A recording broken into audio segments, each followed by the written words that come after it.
Welcome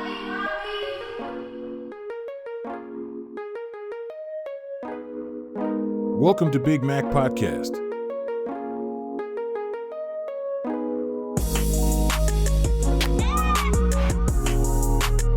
Welcome to episode 2, but we're gonna do a recap first. Recap first. Guys, the first episode was fire. Thank you for subscribing. The Maq family. I remember when I had like 18 subscribers before I uploaded my first. I had like 18, and then I gained 51 from different countries, which the countries are USA, South Africa, and Zimbabwe. And then not forgetting my first celebrity guest, Rex Tangandagovu. Thank you, my brother, for coming. Thank you for coming. Thank you to the godfather of podcasting, the number one podcaster in Africa, Podcast and Chill. I think that's the guy that inspired me to start one. So I started Bigmaqpodcast. And then we're gonna go straight into episode number 2. So welcome to BIGMAQ Big Maq Podcast, trending edition, episode 2 with Big Maq. I'm your host. So I'm going to dive right into my first question. So first question, I remember I saw this on Twitter, Winky D. I don't know if it's an album release or it's just a show which is going to be performing on the 31st of December. It's not confirmed, but I think it's the album that is coming. This one I think it's gonna be fire. I don't know, but it's gonna be fire. So according to the Facebook page, it was saying it's that time again. The king of dancehall comes back with another album. Let's share and laugh what you have understood from the Ghetto Crown script. I think it's one of his pages. It's a football club pages, but I don't know if it's true or not. Ndara mufungidzire ine news za Winky D pa album rubude. Komana kutongotibudzira album. Abudzira album. Adototita maidens kapepe. Petro anfana ndo chiche karotisa mafaro, yeah? But what I still like about this guy, I think he's still relevant enough that my guys are akatanga naoga. Some of them, they've retired music. Some of them, they've part ways with music. They don't want to hear anything about music. So just want to give you an insight for those who don't know Winky D. Winky D is a zimdancehall artist, one of the popular guys and one of the striving artists in Zimbabwe, one of the top guys in the zimdancehall industry. I think first question is done. That was the first question that I saw on Facebook that was trending and on Twitter as well. It was trending. So let's go to number 2, our trending story number 2. According to this blogger, he's saying Amapiano is originally from Nigeria, which is false. It's only that Nigeria, when they see something going, they ride on the wave, and then they will make it as if it's theirs, but it's not theirs. Amapiano is originally from South Africa, but the fact of Nigeria, I think it is a big population. It is a big population than South Africa. Once they start riding on the wave, they make sure that they own the genre Amapiano. But Amapiano, let's just get clarification. Amapiano is from South Africa originally, and then Nigeria, they just twist it. And then according to this blogger, let me just read. Amapiano originated from Nigeria and South Africa. While South Africa has been branded as the owners of the genre, Nigeria has made it more popular and outshined the owners, according to Google, according to this blog. Google now recognizes Nigeria and South Africa as co-owners of the founders of Amapiano, gives Nigeria more credit for the growth and genre. This is the reason why Cameroonians stopped the Makossa sound, because they didn't want anyone to steal it, which is false. This blog, I don't know where this gets. How can you say 2 countries own? This blogger needs to be deleted. Okay, I think this one is done. And then let's go to number 3. This one I saw it on TMZ. I didn't know. I saw it on TMZ. Let me just read it. From mentorship to a successful story, Will Smith guided and paved the way of Nicky Cannon and Jane on Nickelodeon. I didn't know that Will Smith is the one who discovered Nick Cannon. So when I saw this, I was like, what? And then I tried to Google and do some research, and then I found it was true. So according to TMZ, Nick Cannon was discovered by Will Smith. I think that one. Do you want to add something, my brother? Yeah, it's okay. Let's move on. Let's move on. Question number 4. This is another pandemic, like the question that we saw on number 3, the Amapiano thing. Now, in Zimbabwe, there's a genre called zimdancehall. Now everyone is claiming all over the world. I was the one who started it. Another person, I'm the one who started it. Me, I don't know the history of zimdancehall. But I think the original guys who started zimdancehall, I think the guys that I will be reading here, I think those are the ones. The former ZTV programmer, Rockers Vibes, I think I'm at 2000, they don't know even this program. King Labash and Daddy something, they said later in 2005, 2006, however, they contributed and carried through by the individual. So these guys, it seems like they're the ones who started with the name. It's not confirmed. Allegedly, this is we are just guessing that these guys are the ones who started. Biniman on the other side, he said, when I came to Zimbabwe around, I don't know when he came, he's saying I'm the one who gave the zimdancehall. So me, I don't understand what's going on, but I think everyone is trying to claim, it's like Amapiano, everyone now is trying to claim, we started this. But me, what I know is it started from SA, and then zimdancehall, it's from Zim. Obviously, it was started by a Zim artist, but we don't know who is the artist. So question number 5, there's this guy called Skomota. He's from South Africa originally. I think he's mentally disturbed, but I don't want to say anything. I'm just guessing. It's not confirmed that he's mentally disturbed. So according to Boom magazine from South Africa, they're saying Makadzi stands for Skomota against Eugene Koza for what he said about the Skomota on podcast and Chill with Maq G. Eugene left many people from Limpopo angry. And then, so what happened with this guy? This guy on Summers, he was brought by Makadzi on stage. And then everyone was shocked. What is he doing there? What is he doing? We have been seeing him in clubs and everywhere. So I think according to Makadzi, I think he likes the guy as a friend or something. So he brought him to the stage. But it seems like some of the guys were not happy about it because they didn't know what he does in the industry. So if you want to read more about this story, just go on Boom magazine page and then you get to understand. And then please, you have to watch also the episode where Eugene Koza was co-hosting the episode when Maq G was not around. Just watch so that you get the understanding of where he was coming from. So let's go to number 6. Number 6. This story was fire. This one is too much. So on Twitter yesterday, there was a sex video that was leaked, I think, of Nyasha and the friend, because I don't know the other friend. So everyone was laughing.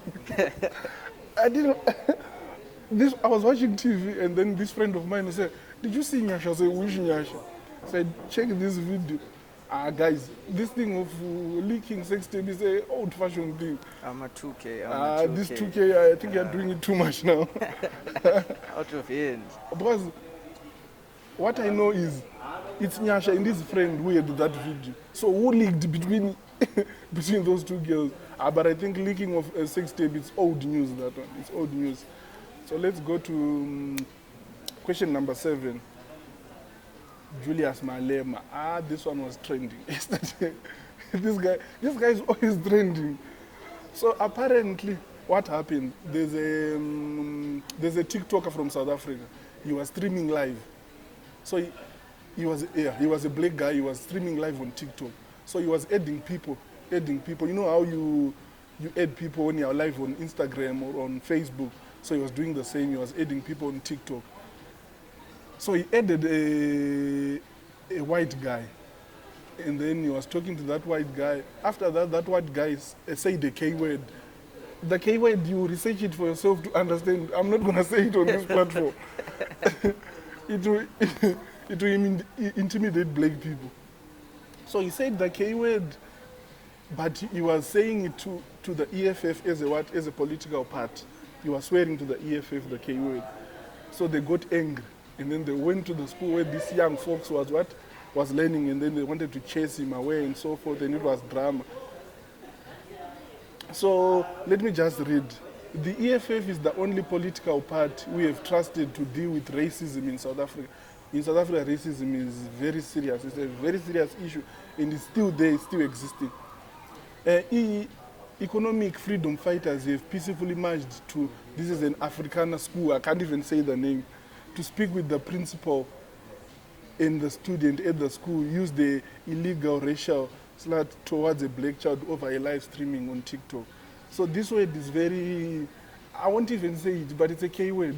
If you go and watch that video on Twitter, you explain it, and then you get the understanding of what I'm saying. And then, what do you think about Julius Malema, my guy? That guy doesn't take shit, that one. That one doesn't take shit. That guy, man. So, one and only. Okay, so let's just go to number 8. Let's go to number 8. Number 8, Sgebashixt, twerker. This guy has been making waves as well. He's from Limpopo. I think to get the understanding of Sgebashixt, you have to watch his full episode on Podcast and Chill. He was a big criminal in South Africa, big guy who was committing crime like every day. So now that he has retired the game, you want to do things straight. So apparently he's making waves also. Sgebashixt is making waves in South Africa right now. If you go on TikTok, you won't even skip like 10 videos without seeing this guy. And then let's go to number 9. Number 9 trending story. Number 9 is fine. Number 9 is something else. My titi. My titi was trending yesterday. So my titi's red card. I was surprised. So let me just read the amounts so that you get to understand. I don't know if it's fake news or it's a fake thing, but according to what I saw on Facebook, that was trending. So for skits, the charge is 1,500 for doing skits only. In South African rands, that's like 27,000 rands. And then for appearance, just to appear in a club or at a wedding, the charge is 18,000 rands, that's 1,000 US. And then for TikTok ads, the charge is 500. I'm not going to read everything because the list is too big. And then let me just give you one. For radio, advert and voiceover, it charges 18K, that's rands. In USD, that's 1,000. And then for cross-posting, like if we collaborate, if I want to post on a page, he charges 18,000 rands. That's 1,000 US. I think my TTA, something else. My TTA, red card. If I had this red card, I make sure I get bookings every weekend. And then I'm gonna read, but hey, 5 minutes skit and then you charge the 1.5, that's 27K for just 5 minutes. I want this. Let's go to question number 10. Stan number 10. So apparently, Stan dated a South African lady. I think it was a colored lady called Jada, something. So he released the video. That Stan doesn't have anything, even a credit card. Apparently in Zim, I know we don't use any credit cards. So he was saying when we go to clubs, his friends will be buying alcohol and stuff, which mean I don't know if it's true or it's false news, but that's what she said on her video. So Stan was trending yesterday because of that. And then let's go to question number 11. Question number, it seems like we are done. Question number 11 is done already. So I got questions from the Maq family. They were asking me like, Dennis, what are you listening right now? Obvious, Amapiano, guys. What can you listen? You can't listen to other music rather than Amapiano. And then my top 5 of Amapiano songs or artists. Number 1, Murumba Pitch are obvious. I've been listening to those guys. I have even had a mix of those guys. I've been listening to Murumba Pitch. Number 2, Nkosazana Zuma. Nkosazana daughter, sorry for that. And then number 3, Kelvin Momo. Number 4, it's Kabza. Number 5, DJ Maporisa. And then name 5 local songs. Ngwere, obvious. I've been listening to that guy. Number 2, I've been listening to Dobadon. I think he's back now. He's back, but I think he needs to give us more. We need more. And then number 3, who else I've been listening to? Japre, obvious. One of the big artists in Zim. And then I've been listening to, again, a local artist. There's this other white lady. Kamskana Kamrungwa. Jema or something. Yeah, Jema. Yeah. Number 4, that one, she's 5. Number 5, who else? I've been listening to local. Killer T, obvious, Killer T. I even buy the mix. So guys, I think we are done. It was just a short thing. I think I will be trying more to do interviews on my own, and then if celebrity comes, he comes. But for time being, we're gonna just be shooting like this, just reporting trending stories. Every Friday we have to make sure that we release. So guys, don't forget to follow us on TikTok, it's Big Maq Podcast. Facebook, it's Big Maq Podcast. WhatsApp, it's Big Maq Podcast. I didn't know that WhatsApp, they followed the trend of having channels and stuff. And then on X, the former Twitter, Big Maq Podcast. And then Instagram, it's Big Maq Podcast. And then we have a new email address. If you want to get in touch with us, you can email us on info.bigmaqpodcast@yahoo.com. And then if you want to call us, it's +263 778 043 556. Let me repeat that again, +263 778 043 556. You can get in touch. I can't give you my personal number. You'll be calling the whole night. So this episode was brought to you by Afrotopia Cafe. So watch and subscribe. Boom.